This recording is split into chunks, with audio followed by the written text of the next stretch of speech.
Well, in today's comparison, we've got the ever popular Kia Sonet with the new kid on the block, the updated Hyundai Venue. Yes, the Venue has been thoroughly updated. Some people like the way it looks, some people don't like the way it looks, some people really do like the way its interiors are made. But what do we have to say about it, and which car is the better car to choose if you're planning to buy a compact SUV? We'll drive these cars together. We'll talk about the interiors, talk about the features, talk about the backseat experience, the boot, and give you a definitive verdict by the end of the video review. So stay tuned till the end as we tell you who wins the battle of the Koreans. And I have to say that this car's interiors are very good in terms of the overall design. You get two 12-inch displays. This one is curved over here towards the driver. It looks very cool, very easy to operate, very nice to operate. You also, of course, get ADAS features, and apart from the adaptive cruise control, lane keep assist, lane departure warning, blind spot assist, and stuff like that, you get the first time ever in a compact SUV, you're getting rear collision warning and rear collision avoidance. Yes, that's something which is very unique on this car. Apart from all the tech that this car has to offer, I really like the fact that they've given you old school touch panels as well. Yes, you get panel for the volume rocker. You also get a lot of switches here for setting up the music system, and the AC controls are also in a tactile form, so that's something very good. You get wireless charging over here, two USB type C's and a 12-volt charging point, cool front seats, electric handbrake, auto hold function, and of course 360-degree camera. And you also get electrically adjustable seats over here for the passenger, rather for the driver. And of course you also get a steering which is just for rake but not for reach. The only thing missing on this car is a panoramic sunroof, which I think Hyundai hasn't offered because nobody will buy the Creta, then they'll end up buying this car. Well, so now I'm inside the cabin of the Kia Sonet. Now this car, when it compares to the Venue, is very similar in terms of the overall features, in terms of the overall list that you get. So you get ADAS, you get automatic climate control, Apple CarPlay and Auto, automatic headlamps, and of course the cruise control function, the adaptive cruise control is there. So all the features you get on this car are very similar to the Venue. You also get different driving modes, cool front seats and stuff like that. The only difference is, and where this car is ahead in my opinion, is in the fact that the overall quality of the interiors is slightly ahead of the Venue. The plastic quality, the fit and finish, the buttons, the materials, everything feels a little more plush, a little more premium than the Venue. Now the Venue also is a good product when it comes to overall interiors, but the Sonet just seems to have a slight edge in overall quality levels. The small buttons, the volume rocker, the pallet shifters, and these buttons on the steering wheel, they just have that certain element of solidity about themselves, and they just feel a little more better to use, and they have that nice edge to themselves when you use them, so they just feel better. And also the front seats on this car definitely have better comfort. The support for your lower back is better, and the under thigh support and the cushioning is also better when you compare to the Venue. So I think, even though in terms of the overall features list, both these cars are same kind of music system, same kind of setup, but just in terms of the overall perception levels of the quality and the seat comfort, this car has the advantage. And that's why in the front end of the cabin, I think the Sonet still holds the edge over the new Venue. Now let's see if the back seat is a similar story, or is there a difference over there? Well, so now I'm inside the second row of seats of the Hyundai Venue. Now in terms of the overall leg room, it is an improvement over the last version of the car, because the last version, remember, was 20 millimeters shorter in wheelbase. This one is slightly bigger, but it's not the most roomiest car still in the back. You get decent place. It's not like you're completely cramped like even the earlier car, but still not the best in the segment. The front seats have been raised up so you can stretch your feet over there. But this is an issue with all cars in the compact SUV space. Space in the back seat is limited, so Hyundai isn't any different. The only car which you think can have more space is probably its own cousin, the Kia Ceros, which has more space. But other than that, this is a good package and a good place to be. The seat comfort generally is quite good. You also get an armrest over here where you can keep those beverages. And the best point, which I really like about this car, is that you get integrated sun blinds. Yes, you get integrated sun blinds into the door pads over here. Well, so I'm in the back seat of the Hyundai Venue. No, it's not the Hyundai Venue, it's the Kia Sonet that I'm inside.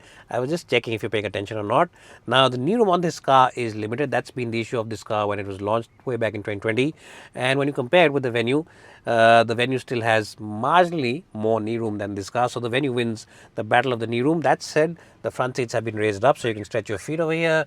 You also get a good amount of headroom, and the windows are also nice and large, so you never feel really claustrophobic inside. And you can also pull up these blinds, these integrated blinds, which are very cool, and they will definitely help when it's a hot day like it is today.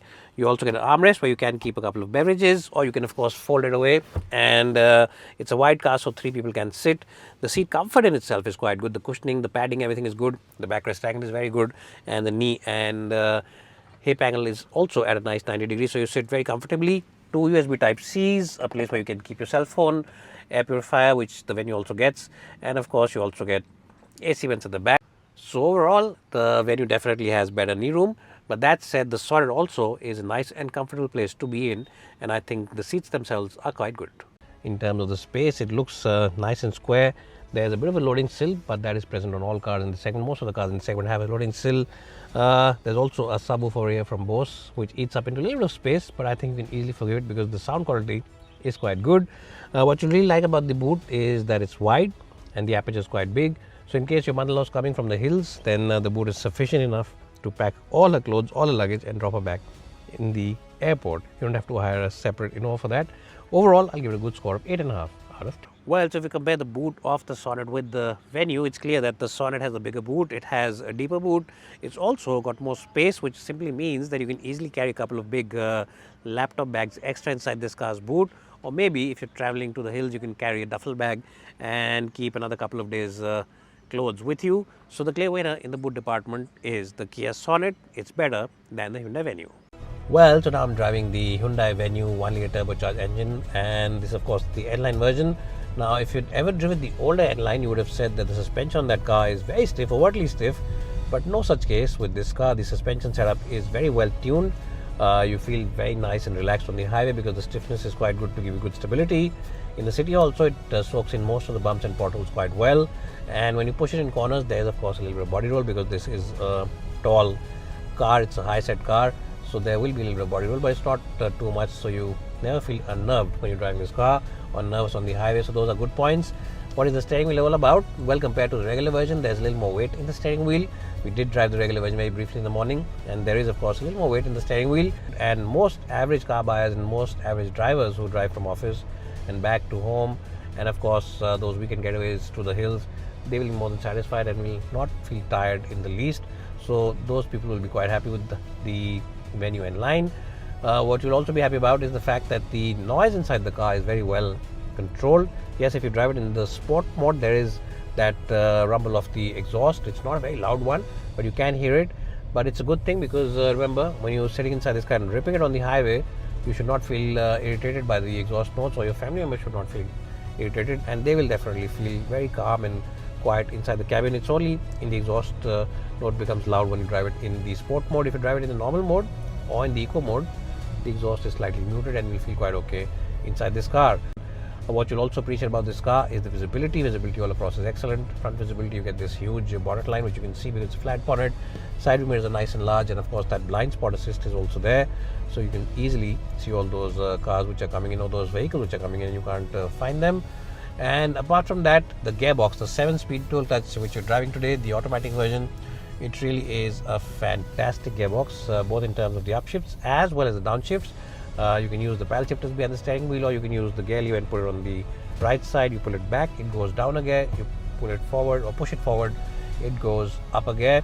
So all those things are very good on this car, and overall I think it's quite a satisfying driving experience. Now remember, it's a 3-cylinder unit. It's got 100 bhp turbo engine, 3-cylinder unit, so there will be a little bit of jerkiness because dual clutch and 3-cylinder turbo engine always has that combination, always has a little bit of jerkiness. So at slow city speeds in the city, maybe you're moving from one red light to the other, there might be a little bit of jerkiness, and sometimes the gearbox might take a little long to respond to your inputs at lower RPMs. But once it goes beyond 1500 RPM, it just is very lively and very responsive to all your inputs. But that little bit of jerkiness is there on even the VW and Skoda 1-liter turbocharged engine cars, because these engines do display that little bit of jerkiness towards the lower end of their power bands. Overall, I think Hyundai has done a very good job with the overall tuning and the package of this car. It's an everyday car for everyday users. Is it the best car in its segment for drivers? Well, I still don't think it is. Well, so now I'm driving the Hyundai Venue. No, I'm driving the Kia Sonet. Now, you can get confused between both these cars because the engine options, the gearbox options are very similar. In fact, they're the same. So, you get the same diesel 1.5, you get the same 1.2 petrol non-turbo, and you get the same 1-liter turbocharged engine on both the cars. So, that's something where both these cars are similar. The one area, though, where these cars are very different from each other is in the suspension tune-up and the steering wheel setup. So, the steering wheel on this car definitely feels a lot more lively to drive. It feels a lot more engaging to drive, and the chassis also feels more dynamic. If you're somebody who drives this car on a daily basis and enjoys driving his car, then you really enjoy the Kia Sonet more. The Venue steering wheel is okay, but it's overtly light, so you end up feeling, a sense of not being involved with the driving. But on this one, the steering wheel has a very good amount of weight in it. It's neither too heavy and neither is it too soft, so you don't feel nervous on the highway, and neither will you feel like you're driving a very boring or dull car in the city, because it has good amount of weight in it. So that's something where this car has the advantage. It also has a slightly tighter suspension, which means that on the highway, again, you get a good sense of confidence when you're driving this car at triple digit speeds. The Venue suspension is more on the softer side. The only thing is that sometimes in the city, when you're driving over those rumble strips, one or two of them can just make their feel inside the car. So you can feel some of those rumble strips inside the car, but not something that is uncomfortable. All said and done, the gearbox options, the manuals, the automatics, the DCT, they're identical on both these cars, so there's nothing to choose in that department. But yes, when it comes to pure suspension setup, this car I think has the advantage for high speed. And when it comes to driving dynamics, the steering wheel feedback on this car, the Sonet, is definitely better than the one on the Hyundai Venue. So in short, what I'm trying to say is that if you're a keen driver, if you call yourself a keen driver, you enjoy driving yourself, then the Kia Sonet is the car to go for. And my vote will definitely be on this car for people who call themselves keen drivers. Especially if you drive a lot up in the hills, you'll really enjoy the driving experience on this car, because that's something that you will really enjoy, and it has a tendency to roll less as well compared to the Hyundai Venue. So overall, it is a great little package and something that we really appreciate. Well, so who's the winner of this comparison today? Well, the Hyundai Venue is a fresher car, no doubt about it, and it also has advantages in two key areas. It offers you the better space in the back seat, and it also offers you that 5-star crash test safety rating. But that said, the Kia Sonet looks better, definitely is the better looking car. It offers you the bigger boot, it offers you the better interiors in terms of the quality, and it also offers you better driving experience. Yes, this car definitely feels more engaging to drive than the Hyundai Venue, but it also makes more sense because Kia dealers are offering you a small discount on different versions of this car right now, which makes the deal even sweeter. So overall, what I'm trying to say is that yes, the Venue is the fresher car, no doubt about it, but I think the Kia Sonet still holds on to its own and is the winner in our comparison today. Thanks so much for watching this video, guys, and do subscribe to this channel if you've seen it till the end. We'll see you soon in the next one.